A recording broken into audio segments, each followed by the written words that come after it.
Olá, turma, bem-vindos a mais uma aula de Direito Constitucional, Estado e Processo Legislativo. Eu sou a professora Isabelle Santos e hoje nós, então, damos continuidade ao nosso módulo 4, que trata sobre o processo legislativo, só que hoje, na unidade 3, nós vamos abordar as leis complementares e leis ordinárias. Com relação à lei ordinária, turma, eu coloquei aqui para vocês no material que elas são justamente o quê? As leis mais comuns. Então, são as leis mais típicas, e por isso, então, o nome ordinária, de serem criadas dentro do nosso ordenamento. E elas vão servir justamente o quê? Para regulamentar matérias que não estejam regulamentadas por outras espécies normativas, como a lei complementar, o decreto legislativo, as resoluções.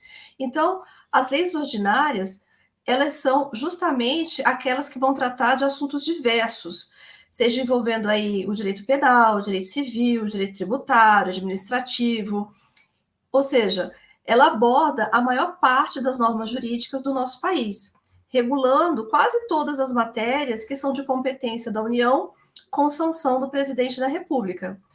Então, é um tipo de lei, como eu disse para vocês, típica, né? São as leis mais comuns. E quais são as características, né, das chamadas leis ordinárias? Então, ela é votada mediante um processo ordinário, que nós já vimos, ela está sujeita à sanção, ou seja, à anuência, ou, contrariamente ao veto do presidente da República, e ela é residual. O que significa isso? Tudo que não for regulamentado por lei complementar, né, pelo decreto legislativo, pelas resoluções, então vai ser objeto justamente o quê? De lei ordinária. Então é tudo que sobra acaba sendo lei ordinária. E como eu disse para vocês, a maioria é composta dentro do nosso país de normas que são leis ordinárias. E quem é que vai poder elaborar as leis ordinárias? Então, eu coloquei para vocês aqui. Primeiramente, presidente da República, senadores, deputados federais, deputados estaduais, se for uma lei estadual, o Congresso Nacional, o Supremo Tribunal Federal. Há também a possibilidade dos tribunais superiores, como o Superior Tribunal de Justiça, o Tribunal Superior do Trabalho, o Tribunal Superior Eleitoral e assim por diante. Há também a possibilidade de ser realizada pelo Procurador-Geral da República, o PGR, e nós, como cidadãos, por meio da chamada iniciativa popular. Então, há essa possibilidade também. Com relação, né, à lei complementar, a lei complementar, ela nada mais é justamente do que um tipo de lei que tem como principal objetivo, como o próprio nome diz, complementar e explicar de forma mais específica alguma norma que já está prevista na Constituição Federal. Ou seja, uma lei complementar, ela só é criada quando há necessidade de tornar mais claro, né, mais translúcido aquilo que já está exposto no texto maior dentro do nosso sistema jurídico. E a Constituição Federal de 1988 dispõe, lá no seu artigo 59, justamente que o processo legislativo ele compreende o quê? A elaboração de leis complementares. Então, isso é o que traz o inciso 2. E o parágrafo único vai falar que a lei complementar vai dispor sobre a elaboração, a redação, alteração e consolidação das leis. E essas leis complementares, de acordo com o que traz o artigo 69, serão aprovadas por maioria absoluta. Então, a lei complementar, como eu coloco aqui no material, ela nada mais é do que um tipo de lei que tem como principal objetivo justamente o quê? Complementar e explicar de forma mais detalhada, né? Uma norma já prevista na Constituição. E as matérias reservadas à lei complementar, elas vêm, primeiramente, expressamente no texto da Constituição de 1988, então só vai ser possível elaborar uma lei complementar se a Constituição Federal tiver previsto esse tipo de lei como sendo necessária, a fim de que ela regulamente a matéria, né, e o que tiver escrito na lei que vai embasá-la, ou seja, não é toda lei que pode ter ou que pede, né, a elaboração de uma lei complementar. E há também o requisito do quórum qualificado, que, como dito anteriormente, vai ser de maioria absoluta. Maioria absoluta do quê? Dos membros de cada casa do Poder Legislativo. Então, os projetos de lei complementar, eles exigem um quórum diferenciado para sua aprovação, que é de, no mínimo, a maioria de votos favoráveis, ou seja, 257 votos. Então, para uma lei complementar ser aprovada, ela precisa passar pelas duas casas do Congresso, ou seja, a Câmara dos Deputados e o Senado Federal. E para que ela se torne uma lei complementar vigente, vai ser necessário que ela seja aprovada pela maioria total de deputados e senadores. Caso contrário, essa lei ela não passa, né?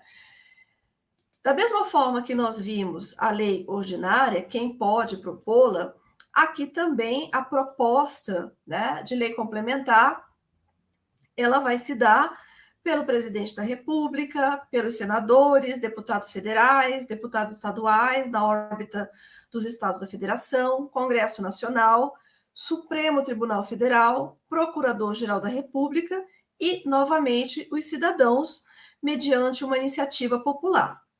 E, nesse caso, a elaboração do projeto é levada adiante como uma iniciativa popular e acaba passando por todos os trâmites burocráticos, como se tivesse sido proposto, por exemplo, pelo senador, por um deputado, ou pelo Congresso, né, ou pelo Procurador-Geral da República, ou seja, como se tivesse sido proposta por alguma das pessoas citadas anteriormente, contudo, na verdade, quem vai propor somos nós, cidadãos, que temos, então, o direito político, né, a ser exercido, que nos dá essa possibilidade de sermos considerados cidadãos de uma maneira mais restrita, né? Então, o que é ser cidadão com base nos direitos políticos? É o direito de voto, né? É o direito de voto. Então, está ligado ao nosso título de eleitor. Então, é uma forma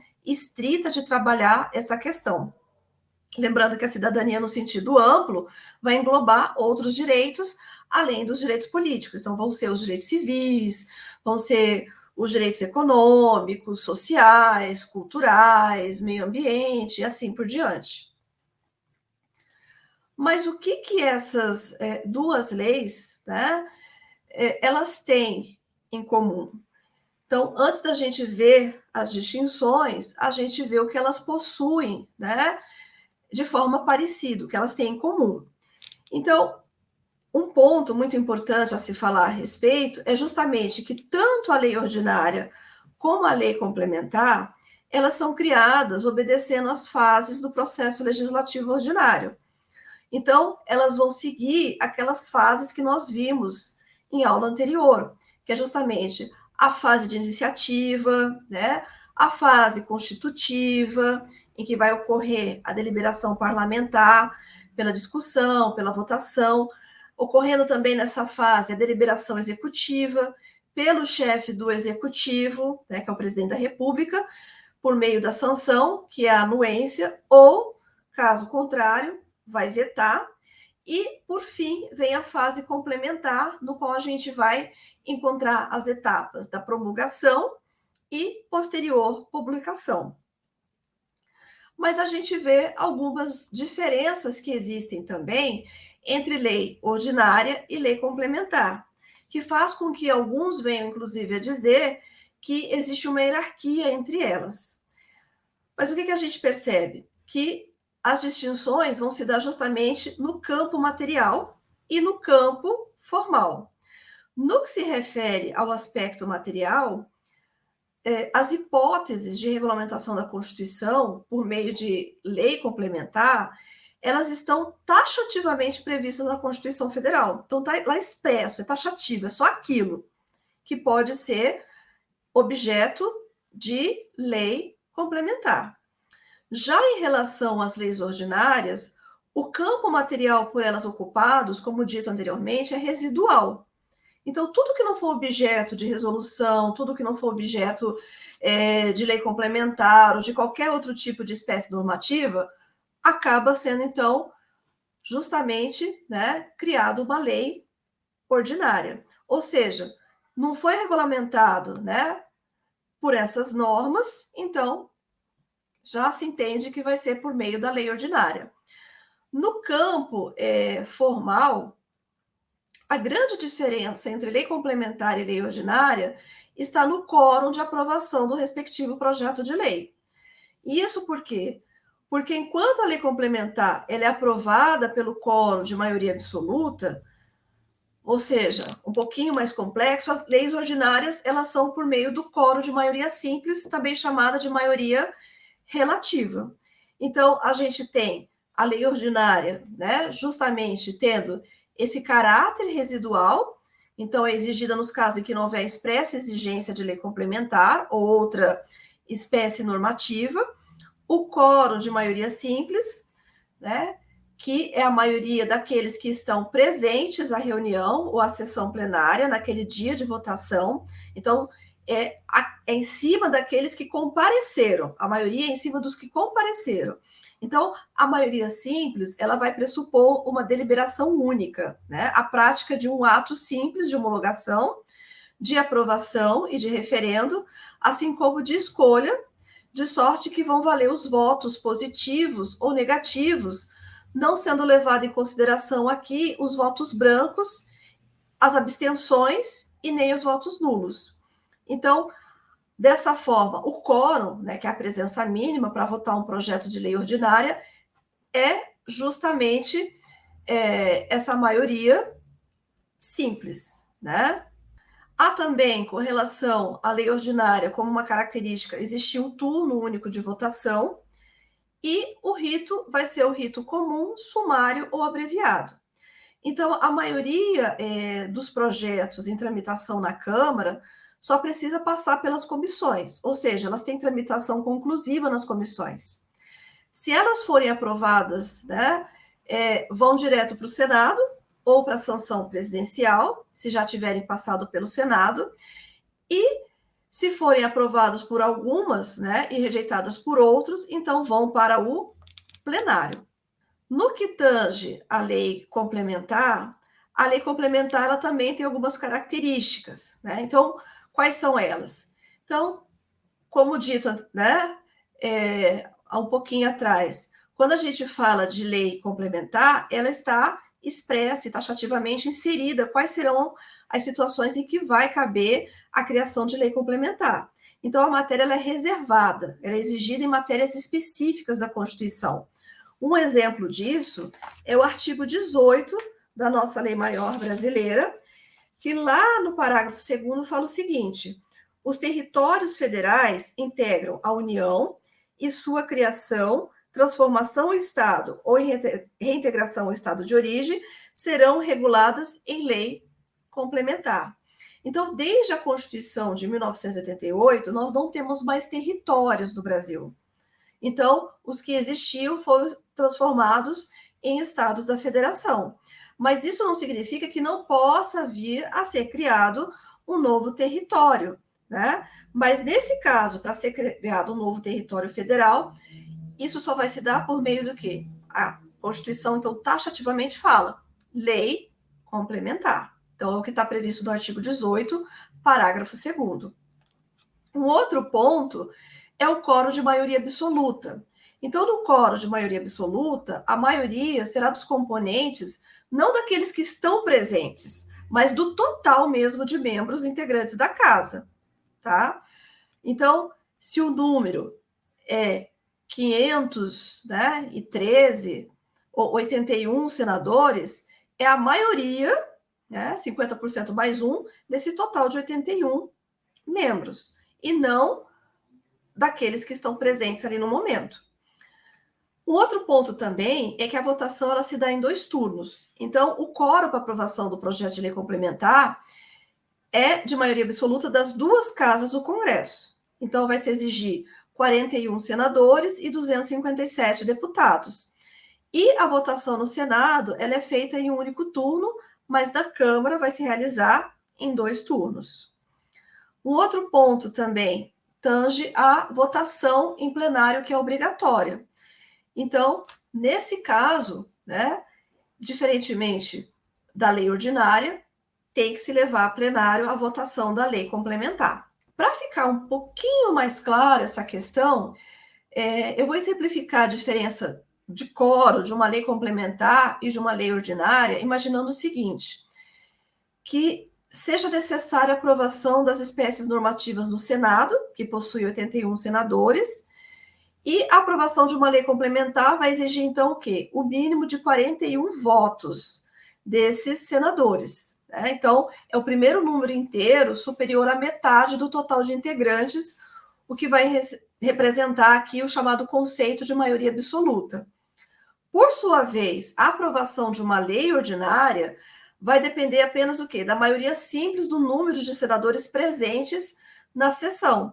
Então, caso estejam presentes 50 senadores, ou seja, não estão ali os 81, né? A maioria simples para aprovar uma lei ordinária será de 26 senadores. Então, a gente percebe que a quantidade para aprovar uma lei complementar é bem superior do que para aprovar uma lei ordinária. Então, caso estejam ali presentes 60 senadores, a maioria simples será de 31 senadores. Caso estejam presentes 75, por exemplo, senadores, a maioria simples será de 38 senadores e assim por diante. Então, isso para a lei ordinária. Para a lei complementar, não. Para a lei complementar é 50% mais um do total. Do que tange, né, a hierarquia, é importante falar, né, que existe uma discussão doutrinária a respeito desse questionamento. Então, eu coloquei aqui, né, uma indagação. A hierarquia entre os dois tipos de leis, lei ordinária e lei complementar? Então, a resposta que eu coloquei é: tecnicamente, não. O que há são critérios formais e materiais diferentes, né, com relação a cada uma dessas leis. Então, o que existe é o seu fundamento de validade na Constituição, que é distinto. E esse pensamento de que não há hierarquia entre lei ordinária e lei complementar, e eu estou colocando isso como uma discussão doutrinária, porque dependendo do livro, né, da doutrina que vocês vão utilizar para aprofundar o conhecimento de vocês sobre esse assunto, vocês podem encontrar alguns autores colocando a pirâmide de Kelsen, na qual a lei complementar está acima da lei ordinária. E outros vão colocar a lei complementar no mesmo patamar da lei ordinária. Então, tem-se como exemplo de autores, né, que comungam desse mesmo pensamento de que não há hierarquia entre os dois tipos de leis, os autores Luiz Alberto Davi Araújo, Vidal Serrano Nunes Júnior, Celso Spitzkovics, dentre outros. E é interessante também citar que a tendência da jurisprudência do Supremo Tribunal Federal também é no mesmo sentido, ou seja, de inexistência de hierarquia entre lei complementar e lei ordinária. E por que falar, né, dessa posição do STF? Porque o STF é a nossa corte maior. Então, por mais que outros tribunais tenham pensamentos diferenciados e tenham decidido de maneira distinta, chegando ao STF, a posição do Supremo é justamente o quê? De que não há hierarquia. Mas, como eu disse, essa matéria ela é discutida na doutrina e há opiniões contrárias, inclusive fortes argumentos, né, nos dois sentidos. Para aqueles autores, por exemplo, que entendem que a lei complementar ela é hierarquicamente superior à lei ordinária, então vocês vão encontrar na pirâmide de Kelsen a Constituição no topo, né, junto com a emenda constitucional, e depois vocês vão encontrar abaixo a lei complementar e abaixo dela a lei ordinária. Então, eles vão, né, justamente afirmar, né, e fundamentar que existe essa distinção em decorrência do quórum mais qualificado para a votação de uma lei complementar em relação à lei ordinária e das hipóteses também que são taxativas de previsão com relação à lei complementar dentro da Constituição Federal, o que não existe com relação à lei ordinária. E aqui também existe alguns autores que vão seguir essa linha de pensamento. Então, quem são esses estudiosos dos direitos, esses doutrinadores? Então, nós temos, por exemplo, Alexandre de Moraes, então, hoje, né, ministro do Supremo Tribunal Federal, o professor Manuel Gonçalves Ferreira Filho, professor na USP, né, Universidade de São Paulo, ali no Largo São Francisco, e também temos o professor Haroldo Valadão.